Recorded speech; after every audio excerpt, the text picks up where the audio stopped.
యారే మేడే హాయ్ హాయ్, ఆయుధమయ్యే మేడే హాయ్ హాయ్, పాలుక కర్రుగా చేసి నాగలు దున్నేది మీరే హాయ్ హాయ్, ఎముకల పట్టను వేసి పంటను తీసేది మీరే హాయ్ హాయ్ అంటూ సాగే ఈ కార్మిక పాట ప్రతి ఒక్కరికి తెలుసు. ఎర్రని ఎండలో పనిచేస్తూ యాజమాన్యాల చేతిలో బలవుతున్న కార్మికుల కోసం పుట్టింది మేడే. శ్రమజీవుల దోపిడీ ఆపాలని పోరాడుతూ పుట్టింది మేడే. రైతన్నల కోసం, కూలీల కోసం, ప్రతి ఒక్క కార్మికుని సంక్షేమం కోసం పుట్టింది మేడే. అటువంటి మేడేను ఎందుకు జరుపుకుంటారు, దీనికి సంబంధించిన చరిత్ర ఏంటో ఈ వీడియోలో తెలుసుకుందాం.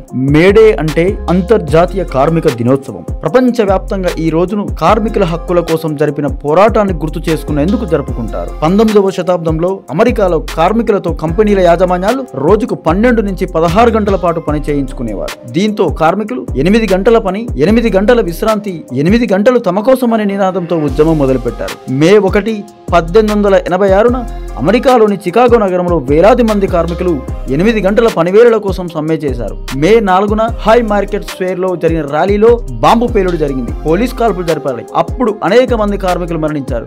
ఈ ఘటన ప్రపంచవ్యాప్తంగా హైలైట్ అయిపోయి ఇతర దేశాల్లో కూడా ఉద్యమానికి దారితీసింది. అలా అప్పటి నుంచి ప్రతి దేశంలో ఏదో ఒక రకంగా కార్మికులు నిరసన తెలుపుతూనే ఉన్నారు. పని వేళలు తగ్గించాలని డిమాండ్ చేస్తూనే ఉన్నారు.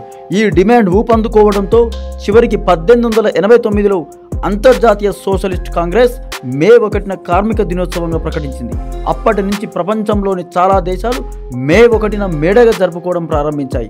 మన దేశంలో 1923లో చెన్నైలో మేడే తొలిసారిగా జరుపుకున్నారు. కార్మికులు, ట్రేడ్ యూనియన్లు ఈ రోజున ర్యాలీలు నిర్వహిస్తారు.